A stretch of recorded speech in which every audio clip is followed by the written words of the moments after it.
Some names ring bells, others make the whole block go silent. Alpo was that name. Harlem born, flashy, fearless, feared, a certified legend in the streets, and later a certified snake in the same game he once ran. He lived fast, got rich quick, and broke every rule on his way up. But in the streets, that kind of story never ends pretty. This is the rise and fall of Alpo Martinez, a king in Harlem who turned his crown into a wire.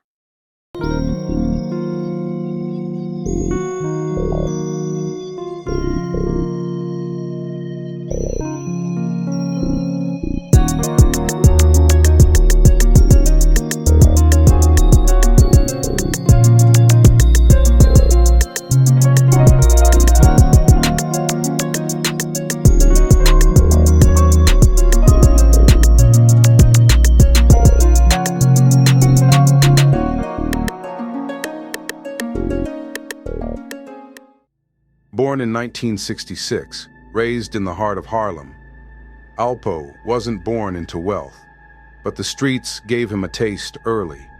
By his teens, he was already knee-deep in the hustle. Fly clothes, fast bikes, fast money, and he wasn't shy about none of it.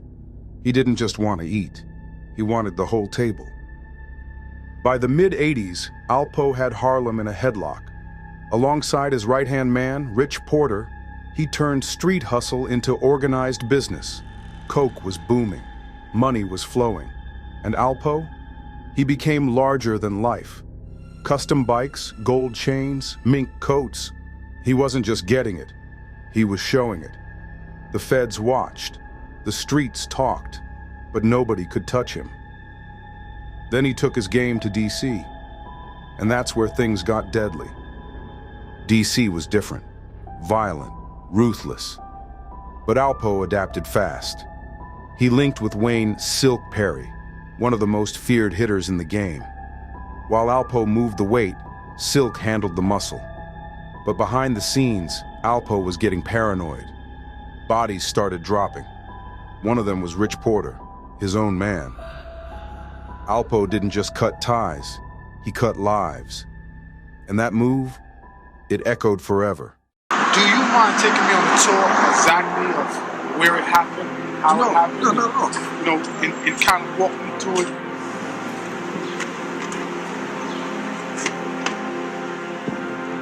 Right here where I was meeting Rich that night. And I pulled up right here. He got into the van. He got into the van right here. And once he got into the van, I knew I had to lock. I locked the doors. And as I was pulling off, I was asking him, because it didn't take long after I pulled off, I was asking him like, yo, Rich, where did you get that coke from, man? That shit was good, because I wanted to make him comfortable. That shit was good as a motherfucker. He's like, I got it from my connect. So yeah. So from there, I knew he was lying. I turned to my little man. I gave him the nod. Once I gave him the nod, my little man spent, because he was short so he could stand up in the van. Next thing you heard was the 2 gunshots, bang, bang. Richard slumped over, and it happened. It happened right here. It happened right here. At this light. At this light, it happened. I'm saying, in my mind, I'm saying to my little man, yo, he's dead. He's done it. He just got hit with a 357. Twice. The only sound I heard was, you know, him releasing his breath. His last breath. So I'm assuming that he's dead. And I need to find a place to put his, leave his body without anyone seeing me and seeing the van or just, so the only place I can think of and just driving it, and it's just so funny. I'm saying City Island, but I'm not even sure if I wanted City Island, but I just knew I wanted to get off the streets and get onto a highway. How did you feel? Was you mad? Was you angry? Like, what was going on in your head? I was very mad. I just killed a nigga that I loved. A nigga that I was getting money with. A nigga that I called my brother.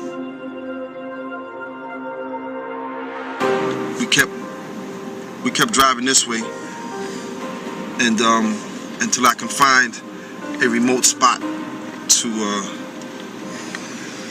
leave the body. Go around this turn right here. Yeah, loop it real quick. It was somewhere over here. So I pulled over like right here, just threw the van up on as close as I can to the rail.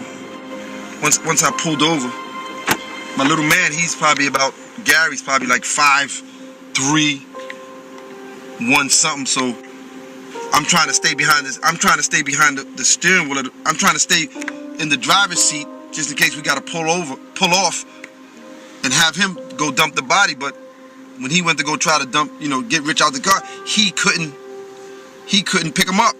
He couldn't pick him up. Rich was bigger than him, so he couldn't move him to put him in the woods and all that. So now I had to get out the van to go help him. And when I went to go help him, Richard made a sound. So that shit startled me. Like, oh shit, he's still alive. So I grabbed the gun. I grabbed the gun from my little man and put one in his head. And then I had to pick him up. And dump him in the woods and leave his body. I was able to, get him where he needed to be. And then we jumped back in the van, and I made sure I didn't skid off or anything like that to leave any kind of tracks. And we left. And the rest was the newspapers. The rest was history. 1991. The feds finally got him. Facing the death penalty, Alpo flipped, gave up names, gave up details, gave up everything. 14 bodies pinned to his name. And he walked. Alpo became what the streets hated most, a rat with a resume. He did 25 years. Then came back out in 2015, trying to live low in witness protection. But there ain't no low when your name's that loud. Halloween night, 2021. Alpo was back in Harlem, windows down, bike life shirt on, like he forgot what he did, like Harlem forgot who he was. But the streets never forget. Somebody pulled up on him and let the past catch up. He bled out on the same blocks he used to run. No celebration, no love, just silence. This notorious drug lord, Alpo Martinez, shot and killed on the streets of Harlem. He was a larger-than-life figure who seemed to defy death. Fox 5's Lisa Evers goes over who he was and why he might have had a long list of enemies. He was one of the city's most notorious drug dealers, famous since the 1980s for his murderous ways and mountains of cash and drugs, immortalized in dozens of rap songs and the movie Paid in Full. But it all came to an end for Alpo Martinez right here on the streets of Harlem, right where it all began. These are exclusive photos of Alberto Alpo Martinez on previous visits to Harlem in recent years. But his latest visit turned out to be his last. On Sunday, about 3:20 a.m., police were called to Frederick Douglass Boulevard near West 147th Street. A dark red pickup truck crashed into parked cars. The driver was shot 5 times in the chest through the car window and killed. I heard 5 shots, 1 and then 4 consecutive shots after that. It was Alpo, but his driver's license and other IDs had his witness protection name of Abraham Rodriguez with a Lewiston, Maine address. The murder scene stretched for blocks up to 151st Street. Alpo had been given a new identity when he was released from a Colorado Supermax prison in 2015 after serving more than 20 years for 14 murders. But instead of lying low, he couldn't seem to stay away from New York. He's been seen riding around Harlem most of the time. He's been seen down in Harlem a lot. In addition to the murder convictions, Alpo was widely believed to have turned on many of his former associates in order to shave years off what could have been a life sentence. There is no shortage of people who may have wanted payback.